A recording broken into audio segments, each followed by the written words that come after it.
Je reçois Philippe Rosenblum, président directeur général du groupe Ross. Bonjour. Bonjour. Alors le groupe Ross, c'est un groupe d'une vingtaine de sociétés, 220 collaborateurs qui vient du print.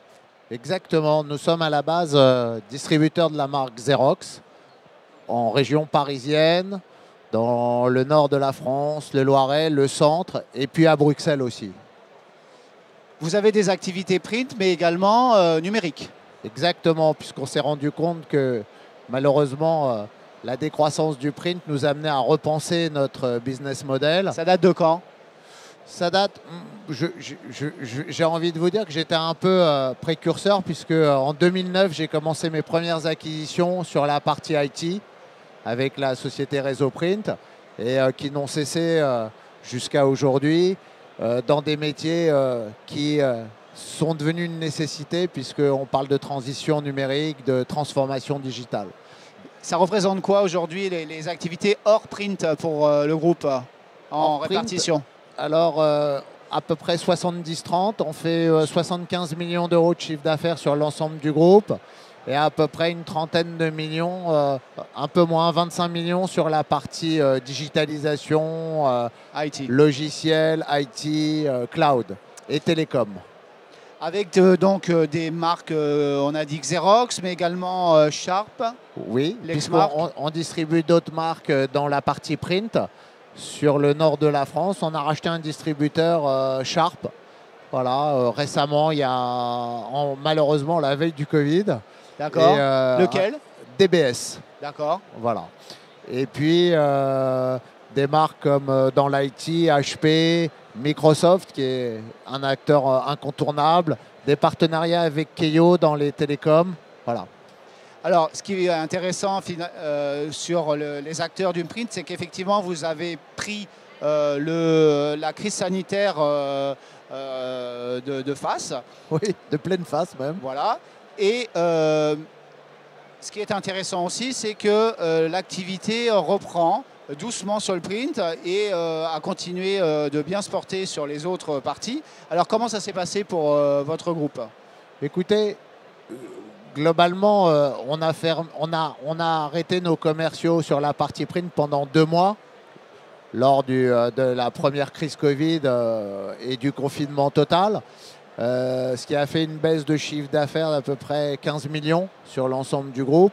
Mais on a compensé sur les parties IT, sur évidemment le travail à domicile, puisqu'il y a eu beaucoup, on a été extrêmement sollicité sur les installations du travail à domicile pour pas mal d'employés de nos entreprises clientes. Voilà, on a perdu à peu près sur le premier confinement à peu près 80% du volume d'impression. Ah oui, quand même. Oui, mais ce qui est un standard. Et aujourd'hui, on est revenu à une décroissance de 10 à 20%. Voilà.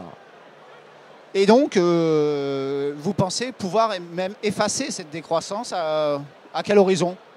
Écoutez, si j'avais une boule de cristal, j'aurais gagné les 6 numéros et le complémentaire. Mais ce que je pense sincèrement, c'est qu'aujourd'hui, on a surtout développé une nouvelle offre pour nos clients de MFP. D'accord. Cette offre, c'est une offre de digitalisation, une offre de scannerisation, de stockage, qui passe toujours par le MFP. Pour moi, le MFP va prendre une part, elle va devenir le centre de l'entreprise. Elle va numériser, scanner tout cloud et elle va permettre à l'entreprise finalement d'avoir un point d'entrée central. Alors, l'accélération des offres de dématérialisation, c'est ça? Ah oui, alors ça c'est depuis maintenant 2 ans, surtout au travers de Zindoc, qui est vraiment un logiciel de digitalisation qui plaît énormément. Aujourd'hui, ça pèse à peu près 5 millions de chiffres d'affaires dans notre groupe, avec surtout une demande extrêmement forte et un champ de jeu, énorme. Quelques exemples de services que rend Zindoc, de fonctionnalités. Zindoc permet d'automatiser le scan des factures, l'indexation des factures dans les logiciels comptables, l'envoi de courrier automatique et la gestion des fiches de paye, par exemple.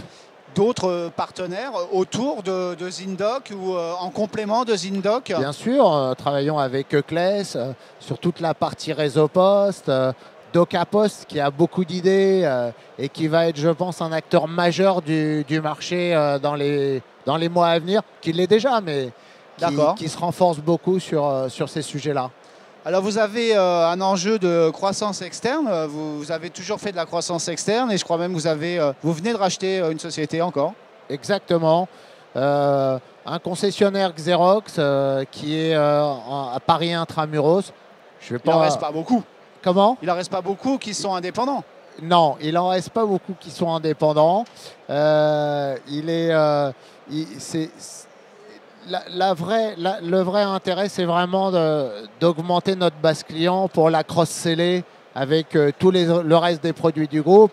Donc, toutes les cibles nous intéressent aujourd'hui. D'accord? On est sur d'autres projets.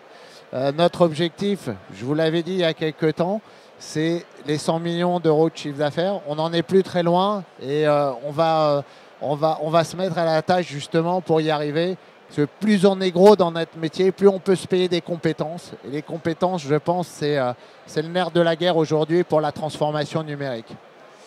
Merci beaucoup Philippe Rosenblum. Merci beaucoup.